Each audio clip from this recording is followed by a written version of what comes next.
Hi, it's Congresswoman Jan Schakowsky with my pans and plans from a spectacular place in Yellowstone National Park. Such a fabulous, fabulous asset that we all own together. And we are here enjoying, along with grandchildren. Alice and Aiden, 8-year-old twins, and their parents are also with us. And we have been going to all the wonderful, wonderful spots, but we're out here in the woods right near the cabin that we're staying in right now. We did see Old Faithful, and we saw some wonderful, bubbling underground hot spots. But we also learned a lot about the park. And so, Aiden, can you tell us something about Yellowstone that many people may not know? How big is it? 2.2 million acres. 2.2 million acres that we all own together. And Alice, we also have seen some real wildlife. One of the most common are the bison. Tell us some facts about bison. From standing, bison can jump 6 feet, and from a running start, bison can jump 9 feet.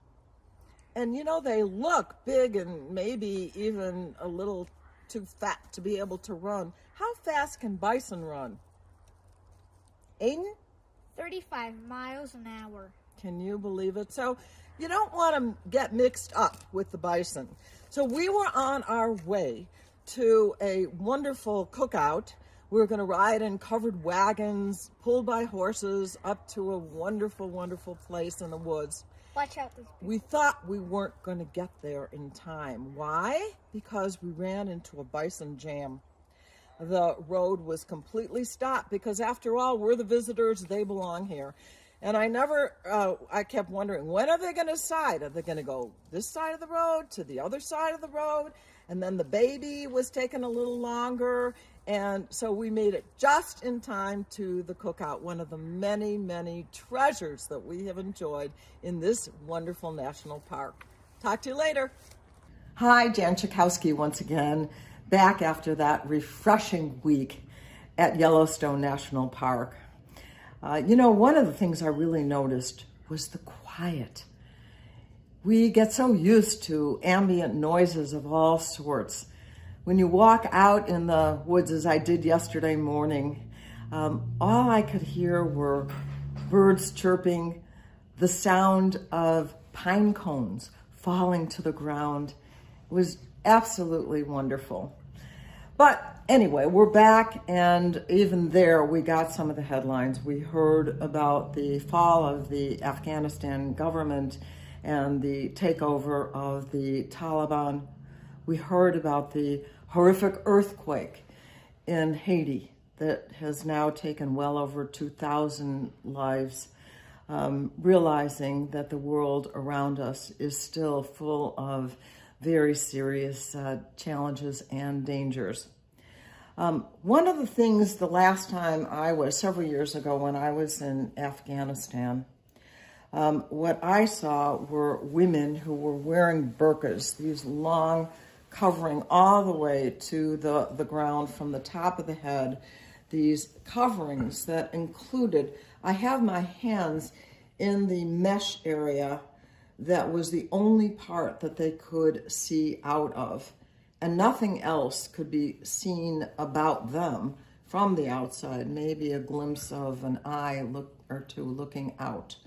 And so we want to hope that as Sharia law is imposed, that we aren't going to see the return of mandatory burqas for women in Afghanistan.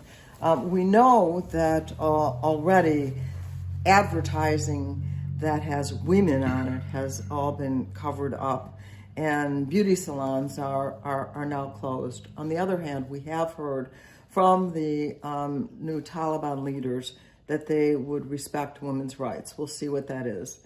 And I know that our administration now, and also Nancy Pelosi in particular, has said that she and we would do everything in our power to protect the rights of women and to protect human rights in general in Afghanistan. So we'll see how that proceeds ahead. One of the things that we want to make sure is that we can bring as many people who feel that they need to flee Afghanistan because of their relationship to helping Americans during the war there, and also people who belong in the United States. We're trying to help a family right now. They live in the United States. The mom is a permanent resident here, a legal permanent resident. 2 of her children as well, and 2 are citizens. So if you have a family or you have friends that need help to come out, please call our office and we'll do everything that we can to assist you. The president has said that U.S. troops will not entirely leave until we deal with the people who are trying to get here. So we're going to do our best to make sure that there are still thousands of people there trying to get to the United States and are gathering at the airport. We're going to do our very, very best, especially for those people who have worked for the United States. But in addition, people that have a connection. And by the way, if they have signed up to be able to come, if they have ever applied for a visa, those people may have a little headway in the queue to get to the United States. In Haiti, of course, the United States, I've been to Haiti several times. You get on the plane in Miami, and before you read the day's paper, you're in Haiti, such a close neighbor of ours, and yet one thing after another. It seems that Haiti just can't catch a break. And now we're, after the murder of the president, the shooting of his wife, and now another earthquake where over 2,000 people are dead. Again, the United States has pledged to do whatever we can to help with the kind of humanitarian assistance that Haiti needs. It's just really heartbreaking. In my newsletter this week, you're going to find some information about the Public Service Forgiveness Program. It was a student loan program for forgiveness. So if you worked for 10 years, this was the idea because it failed. If you worked for 10 years for the government, for a not-for-profit, as a teacher in healthcare, after 10 years, that student loan debt was to disappear. Turned out, after a study, that about 94% of the people that thought they were participating in this program did not get loan forgiveness. Well, the good news is it is being totally revamped. And we're going to have a program like that, but we are also soliciting feedback from people who participated in it the first place. So if you're one of those people who was sorely disappointed and it didn't work for you, we'd like to hear about exactly how it worked and didn't work for you. But we are also going to have some rulemaking to get this thing in order so that we can incentivize people and make sure that it becomes affordable for people to work for the public good. I know you're really tired of my talking about the coronavirus, but more importantly, you're probably tired of living it. Because the mask mandates are back in the city of Chicago, all businesses are required for people to be masked. And we also now have about 400 new cases a day. Remember, there was a time when we had 0 a day for a whole string of days. And now we are back at a death toll that matches last May. So we absolutely have a long way to go. 61% of Illinoisans that are eligible to be vaccinated are vaccinated, but that means that 39% are not. And so, that means that people still have to be encouraged to go out and get vaccinated. The president has said now that nursing homes that get any money from the federal government, that means Medicare or Medicaid dollars, are going to have their staff vaccinated. I'm very happy to hear that, because you remember at the very beginning it was the seniors in nursing homes that were dying in the largest numbers. And we have to make sure to protect them and to have the staff vaccinated. Also, the CDC has now said that people are being encouraged to get booster shots. But I want to say that I heard Tony Fauci say that the variant right now, this Delta variant, is conquered by the current vaccines that we have.